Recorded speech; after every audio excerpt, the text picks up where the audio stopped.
Guys কি খবৰ সকলো চাগে ভালে আছে বৰ্তমান মোৰ ভালে আৰু আজি আহিছোঁ এটা আপোনালোকলৈ নতুন ৰেচিপি ভিডিঅ' লৈ আপোনালোকে আশা কৰি ভালে পাব চাই পেলাই তেতিয়াহ'লে আৰম্ভ কৰোঁ আজিৰ ভিডিঅ'টো ঠিক আছে মইনো কেনেকৈ বনালোঁ কি কৰিলোঁ সকলোখিনি আপোনালোকক দেখাই আছোঁ গতিকে চাই থকা ভিডিঅ'টো চাই থাকিলে গম পাব আৰু আজি আনিছিলে অলপমান ছাগলী মাংস এইখিনি বনাবলৈ কাৰণে মই ৰেডি কৰি লৈছোঁ আৰু এয়া হৈছে আলু মই এটা মিডিয়াম চাইজৰ আলু লৈছোঁ আৰু তাকে মই সৰু সৰুকৈ কাটি লৈছোঁ ডাঙৰ ডাঙৰ কটা নাই আৰু এইফালে হৈছে এয়া পিঁয়াজ পেষ্ট আৰু এয়া হৈছে আদা নহৰু জলকীয়া আৰু ধনিয়া এটা পেষ্ট বনাই লৈছোঁ আৰু এইফালে অলপমান বিলাহী পেষ্ট বনাই লৈছোঁ আৰু গোটেইখিনি বিলাহী পেষ্ট মই কৈছোঁ এইটো অলপমান দিম এয়াই আৰু আজি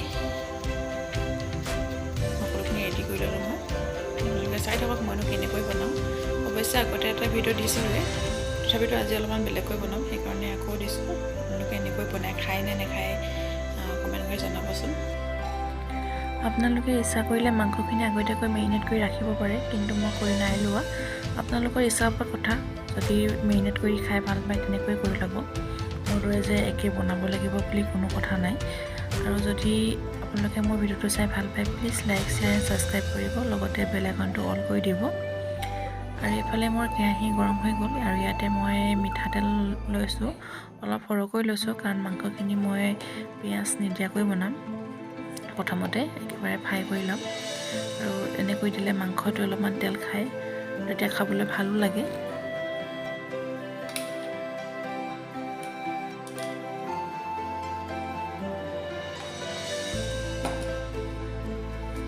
আৰু ইয়াত মই মাংসখিনি দিয়াৰ আগতে অলপমান নিমখ দি লৈছোঁ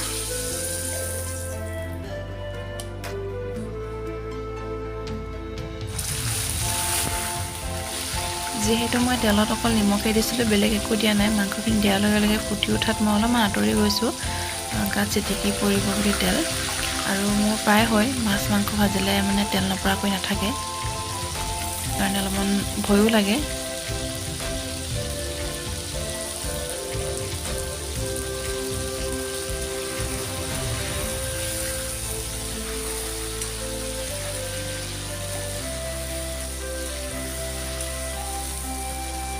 আৰু মই এতিয়া ইয়াতে হালধি দি দিম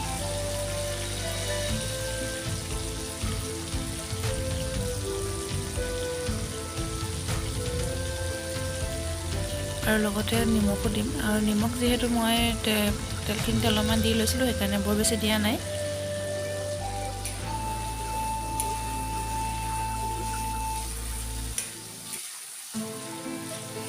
আৰু আপোনালোকে যিসকলে ছাগলী মাংস খালে গোন্ধ পায় তেওঁলোকে এনেকৈ তেলতে আগতে অকণমান ফ্ৰাই কৰি ল'লে গোন্ধটো নাইকিয়া হয় খাবলৈ ভাল পাব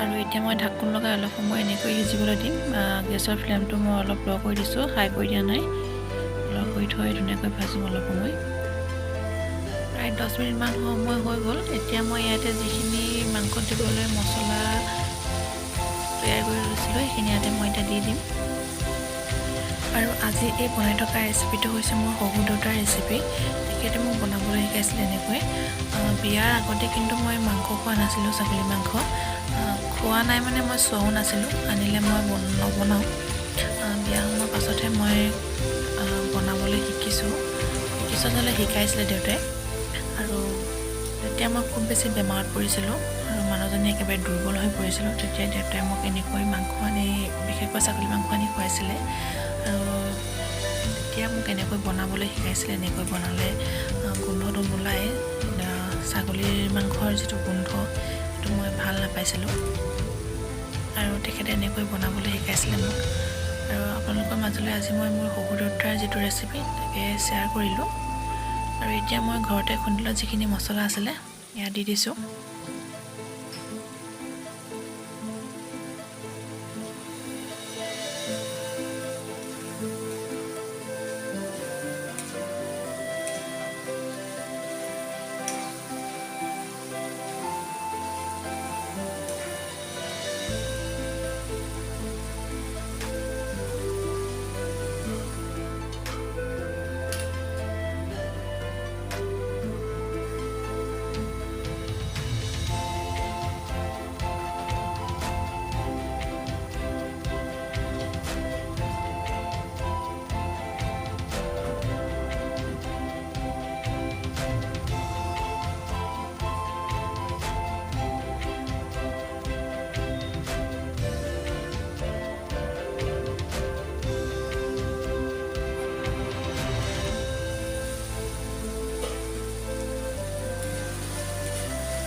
এতিয়া ইয়াতে মই অলপমান ৰেড চিলি পাউডাৰ দি দিম। বৰ বেছি নিদিওঁ, অলপমান দিম। যিহেতু মানায়ো খাব সেইকাৰণে অলপমান দিছোঁ, বেছিকৈ দিয়া নাই। তাতে মই ধনিয়া আৰু আদা নহৰু অলপমান জলকীয়া দিছোঁৱেই। বেছিকৈ দিলে তাই খাব নোৱাৰিব আৰু মাংসত জ্বলা নহ'লে খাবলৈ ভালো নালাগে। সেইকাৰণে মই লাহে লাহে মানাক অলপমান জ্বলা খুৱাবলৈ শিকাইছোঁ, ডাঙৰ হৈ আহিছে যিহেতু।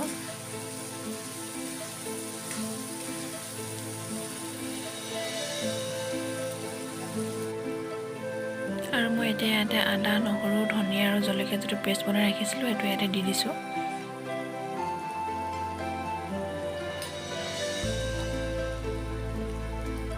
আৰু এতিয়া মই মছলাখিনি ধুনীয়াকৈ মাংসত মিলাই পেলাই ধুনীয়াকৈ লৰাই লৈছোঁ।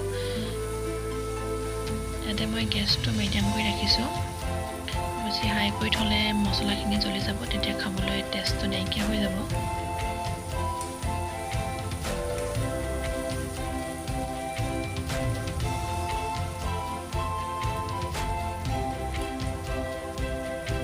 আৰু এতিয়া পুনৰ মই 10 মিনিটমান সময়লৈ ঢাকোনখন দি অলপ সময় সিজিবলৈ দিম।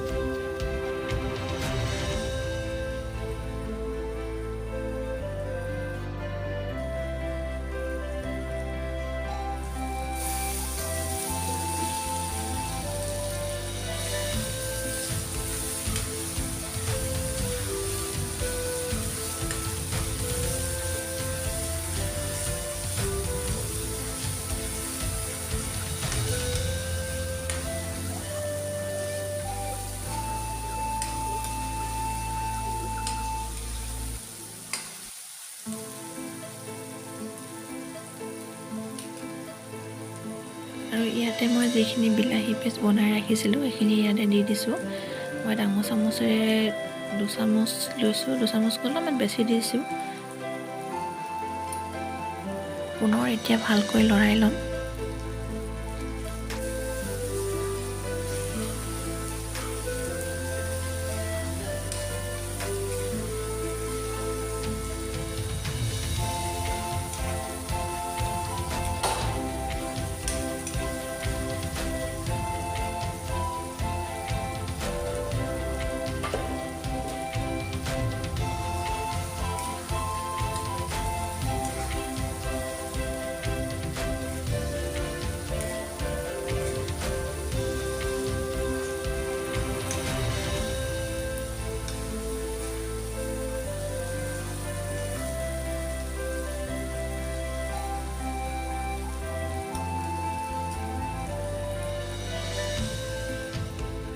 পাঁচ মিনিটমান সময়লৈ পুনৰ ঢাকোনখন লগাই অলপ সময় সিজিবলৈ দিম।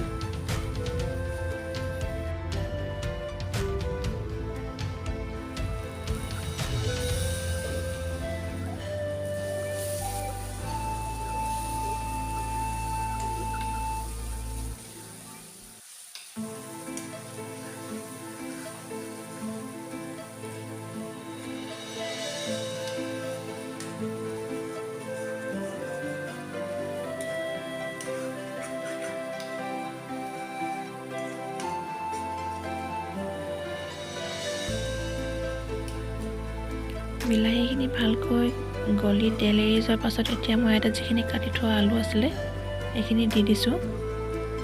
পুনৰ অলপ সময় লৰাই ল'ম।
মাংস দিবলৈ মই চচপেনতে পানী অলপ উঠাই দিছোঁ।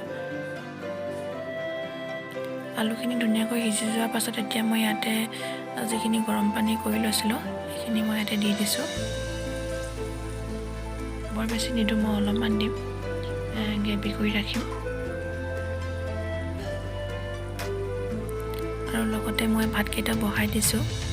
আমাৰ ঘৰত কুকাৰত বনোৱা ভাত কোনেও নাখায়, এনেকৈ চচপেনত বনাই ভাতৰ যিটো মাৰ এইটো কাঢ়ি দিলেহে সকলোৱে ভাত খাবলৈ ভাল পায়।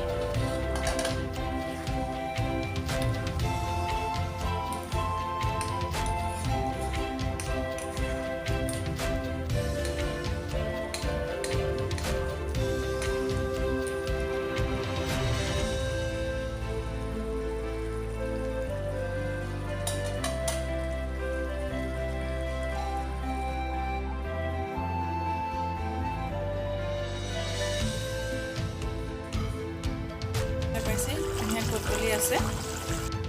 এই তৰকাৰীখনৰ মেইন বস্তুটোৱে হৈছে এইটো, যিটো আপোনালোকে দিবই লাগিব মানে বাকী আদা নহৰু আপোনালোকে সকলোতে, জলকীয়া পেষ্ট সকলোতে, কিন্তু ধনিয়াখিনি আপোনালোকে মিক্সিৰ পৰা পিচি পেষ্ট বনাই ল'ব। মিক্সি বা পটাত যিকোনোতে পিচি পেষ্ট বনাই ল'ব, তেতিয়া টেষ্টটো ভাল হয় খাবৰ কাৰণে।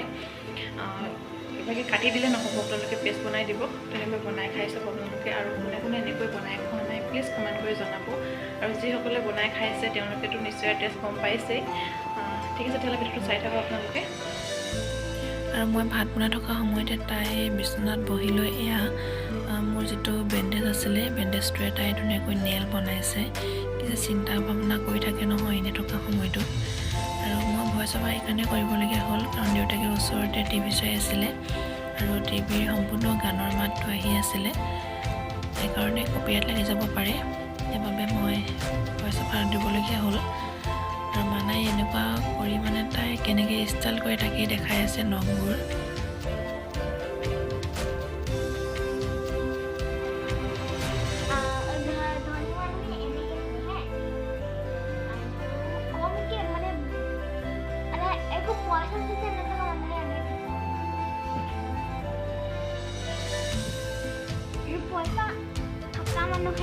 মানে কমা মানে অলপমানকৈ থকা মানুহে আৰু মানে আৰু বহুত ধনী মানুহে